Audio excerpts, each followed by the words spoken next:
ಆತ್ಮೀಯ ವಿದ್ಯಾರ್ಥಿಗಳೇ, ಈ ಒಂದು ವಿಡಿಯೋದಲ್ಲಿ ನಾವು ಮೌಲ್ಯ ಶಿಕ್ಷಣದ ಪಾಠವಾದ ನಾನು ತಪ್ಪು ಮಾಡಿದಾಗ ಈ ಒಂದು ಅಧ್ಯಾಯದ ಬಗ್ಗೆ ತಿಳ್ಕೊಳ್ಳೋಣ. ಯಾರು ನಮ್ಮ ಚಾನಲ್ನ ಸಬ್ಸ್ಕ್ರೈಬ್ ಮಾಡಿಲ್ಲ, ದಯವಿಟ್ಟು ಸಬ್ಸ್ಕ್ರೈಬನ್ನು ಮಾಡ್ಕೊಳ್ಳಿ. ಈಗ ಮೊದಲನೇದು, ತಪ್ಪು ಅಂದರೆ ಏನು ಅನ್ನೋದನ್ನ ಇಲ್ಲಿ ಹೇಳ್ತಾರೆ ನೋಡ್ರಿ. ತಪ್ಪು ಅಂದರೆ ಒಂದು ಕೆಲಸವನ್ನು ಮಾಡಬೇಕಾದ ರೀತಿಯಲ್ಲಿ ಮಾಡಲು ಆಗದೇ ಇರುವುದು. ಯಾವುದಾದ್ರು ಒಂದು ಕೆಲಸವನ್ನು ಕೊಟ್ಟಾಗ ಆ ಕೆಲಸವನ್ನು ಮಾಡೋ ರೀತಿಯಲ್ಲಿ ನಾವು ಮಾಡದೇ ಇದ್ದರೆ ಅದಕ್ಕೆ ನಾವೇನಂತ ಕರಿತೀವಿ? ತಪ್ಪು ಅಂತ ಕರಿತೀವಿ. ಎಕ್ಸಾಂಪಲ್, ಅಲ್ಲಿ ನಿಖರತೆ, ಸತ್ಯ ಮತ್ತು ಸರಿಯಾದ ನಿಯಮ ಕ್ರಮದಿಂದ ಆ ಕೆಲಸ ಇಲ್ಲದೆ ಇರ್ತಕ್ಕಂಥದ್ದು. ನಾವು ಕೊಟ್ಟಂಥ ಕೆಲಸದಲ್ಲಿ ನಿಖರತೆ ಇರೋದಿಲ್ಲ, ಸತ್ಯ ಇರೋದಿಲ್ಲ, ಸರಿಯಾದ ನಿಯಮವನ್ನು ನಾವು ಅನುಸರಿಸಿರೋದಿಲ್ಲ, ಒಂದು ಕ್ರಮ ಇರೋದಿಲ್ಲ. ಆ ರೀತಿ ಕೆಲಸಗಳನ್ನ ಮಾಡಿದಾಗ ಅದು ತಪ್ಪು ಅಂತ ಅನಿಸ್ಕೊಡುತ್ತೆ. ಈ ಎಕ್ಸಾಂಪಲ್ಲು, ಶಾಲೆಯಲ್ಲಿ ವಿದ್ಯಾರ್ಥಿ ಕಲಿತಕ್ಕಂಥ ಸಮಯದಲ್ಲಿ ಹಲವಾರು ತಪ್ಪುಗಳನ್ನು ಮಾಡ್ಬೋದು. ಎಕ್ಸಾಂಪಲ್, ಯಾವುದಾದ್ರು ಒಂದು ಪ್ರಶ್ನೆಯನ್ನು ಕೇಳಿದಾಗ ಅದಕ್ಕೆ ಸರಿಯಾದ ಉತ್ತರವನ್ನು ನೀಡದೇ ಇರತಕ್ಕಂಥದ್ದು ಸನ್ನಿವೇಶಕ್ಕೆ ನಾವು ತಪ್ಪು.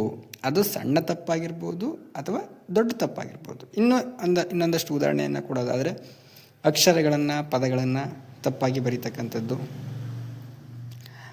ಇವೆಲ್ಲ ಸಣ್ಣ ಸಣ್ಣ ತಪ್ಪುಗಳಾಗಿರ್ತದೆ. ಆದರೂ ಕೂಡ ಮುಂದೊಂದು ದಿನ ಅದು ದೊಡ್ಡ ತಪ್ಪು ಆಗ್ತಕ್ಕಂಥ ಚಾನ್ಸಸ್ಸು ಇರ್ತದೆ. ನಮ್ಮ ತಪ್ಪುಗಳನ್ನು ತಿದ್ಕೊಳ್ತಕ್ಕಂಥ ಒಂದು ಅವಕಾಶ ಸಿಕ್ಕಿದಾಗ ಆ ಅವಕಾಶಗಳನ್ನು ಬಳಸ್ಕೊಂಡು ಆ ತಪ್ಪುಗಳನ್ನು ನಾವೇನು ಮಾಡಬೇಕು? ತಿದ್ಕೋಬೇಕಾಗುತ್ತೆ.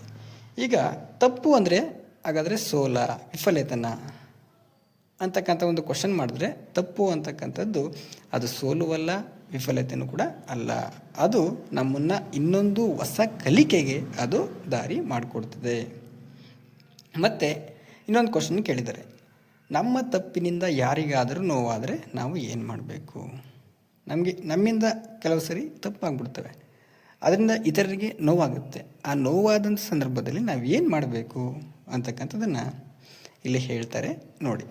ಎಕ್ಸಾಂಪಲ್, ನೀವು ಊಹಿಸ್ಕೊಳ್ಳಿ, ನೀವು ಒಂದು ತಪ್ಪು ಮಾಡ್ತೀರಿ, ಇದರಿಂದ ಇನ್ನೊಬ್ಬ ವ್ಯಕ್ತಿಗೆ ತೊಂದರೆ ಆಗಿದೆ. ಅಂತಹ ಸಂದರ್ಭದಲ್ಲಿ ನಿಮ್ಮ ಪ್ರತಿಕ್ರಿಯೆ ಏನು? ನೀವು ಯಾವುದೋ ಒಂದು ಸಿಚುವೇಷನಲ್ಲಿ ಅದು ಗೊತ್ತಿಲ್ಲದೋ ಒಂದು ತಪ್ಪನ್ನು ಮಾಡಿಬಿಡ್ತೀರಾ. ಆ ತಪ್ಪಿಂದ ಇನ್ನೊಬ್ಬರಿಗೆ ತೊಂದರೆ ಆಗುತ್ತೆ. ಆ ತೊಂದರೆ ಆದಂಥ ಸಂದರ್ಭದಲ್ಲಿ ನಿಮ್ಮ ಒಂದು ಮನಸ್ಥಿತಿ ಹೇಗಿರ್ತದೆ?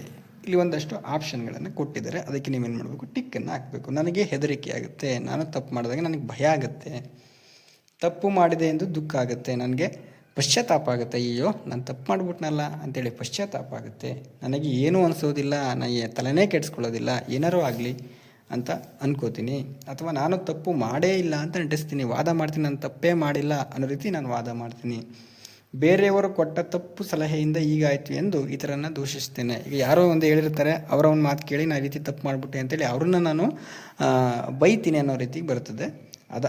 ಅದಕ್ಕೆ ನೀವು ಹಾಕ್ತೀರೇ ಹಾಕಿ. ಅಥವಾ ನಾನು ತಪ್ಪು ಮಾಡಿಲ್ಲ ಅಂತ ನೇರವಾಗಿ ಹೇಳ್ತೀನಿ, ನಾನು ತಪ್ಪು ಮಾಡಿದ್ರೆ ಕೂಡ ನಾನು ತಪ್ಪೇ ಮಾಡಿಲ್ಲ ಅಂತ ಅವರಿಗೆ ವಾದವನ್ನು ಮಾಡ್ತೀನಿ, ಹೇಳ್ತೀನಿ ನೇರವಾಗಿ. ನೀವು ನೋಡಿಕೊಳ್ಳಿ, ನನ್ನಿಂದ ಏನು ಮಾಡಲಾಗದು ಅಂತ ಹೇಳಿ ಜಾರಿಕೊಳ್ತೇನೆ.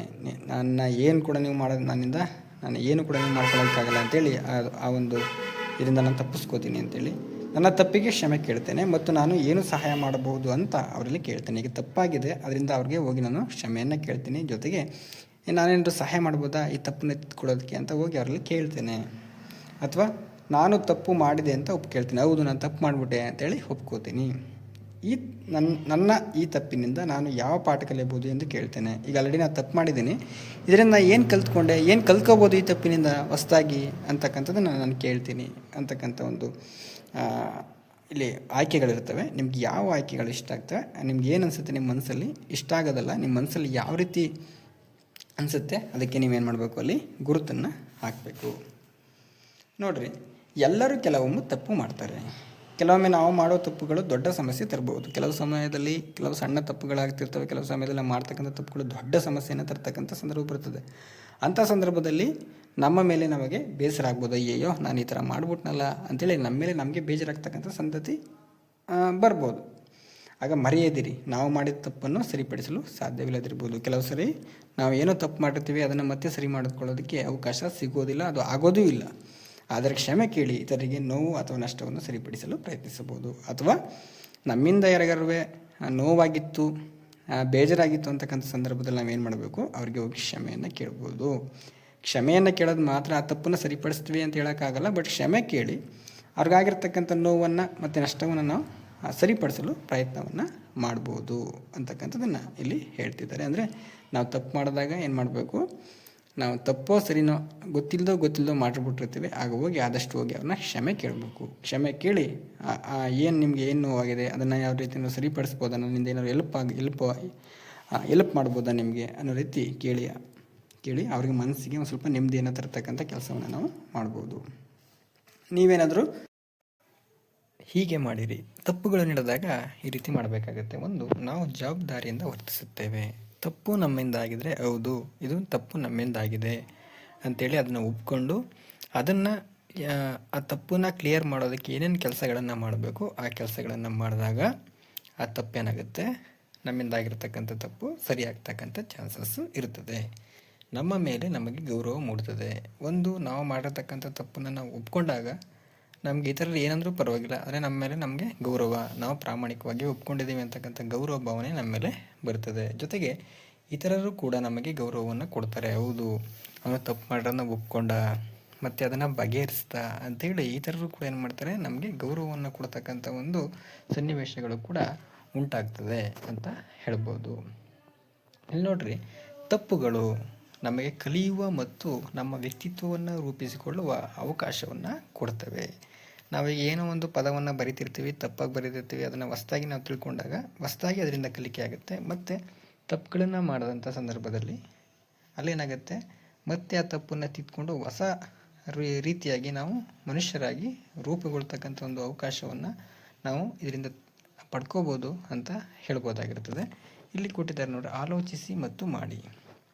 ನಿಮ್ಮ ತರಗತಿಯಲ್ಲಿ ನಡೆದ ತಪ್ಪಿನ ಸನ್ನಿವೇಶಗಳನ್ನು ಹಂಚಿಕೊಳ್ಳಿ. ಕ್ಲಾಸಲ್ಲಿ ಹಲವಾರು ತಪ್ಪಿನ ಸನ್ನಿವೇಶಗಳನ್ನು ನಿಮ್ಮ ಸಹಪಾಠಿಗಳು ಮಾಡಿರ್ತಾರೆ. ಉದಾಹರಣೆಗೆ, ನಿಮ್ಮ ಸಹಪಾಠಿ ಶಿಕ್ಷಕರು ಹೇಳಿದ ಪ್ರಶ್ನೆಗೆ ಸರಿ ಉತ್ತರ ನೀಡದಿದ್ದಾಗ ಯಾರೋ ನಿಮ್ಮ ಫ್ರೆಂಡ್ಸ್ನ ಶಿಕ್ಷಕರು ಒಂದು ಕ್ವಶನ್ನ ಕೇಳಿರ್ತಾರೆ. ಅಂಥ ಸಂದರ್ಭದಲ್ಲಿ ಅವನು ಉತ್ತರ ನೀಡಲಿಲ್ಲ ಅಂತಂದರೆ ನೀವೆಲ್ಲ ಏನು ಮಾಡ್ತೀರಾ, ಅವರನ್ನು ಗೇಲಿ ಮಾಡ್ತೀರಾ, ಅವನ್ನ ಕಿಂಡಲ್ ಮಾಡ್ತೀರಾ. ಅಥವಾ ನಿಮ್ಮ ಸಹಪಾಠಿ ಅರಿದಂಗಿಯನ್ನು ಹಾಕ್ಕೊಂಡು ಬಂದಾಗ ನೀವೆಲ್ಲರೂ ಅವನನ್ನು ನೋಡಿ ನಗ್ತೀರಾ. ಇವೆಲ್ಲ ಸಣ್ಣ ಪುಟ್ಟ ತಪ್ಪುಗಳು. ಈ ತಪ್ಪುಗಳನ್ನ ನೀವು ಮಾಡಿರ್ತೀರ. ಆ ತಪ್ಪುಗಳನ್ನು ಹೇಗೆ ಸರಿ ಮಾಡ್ಬೋದು,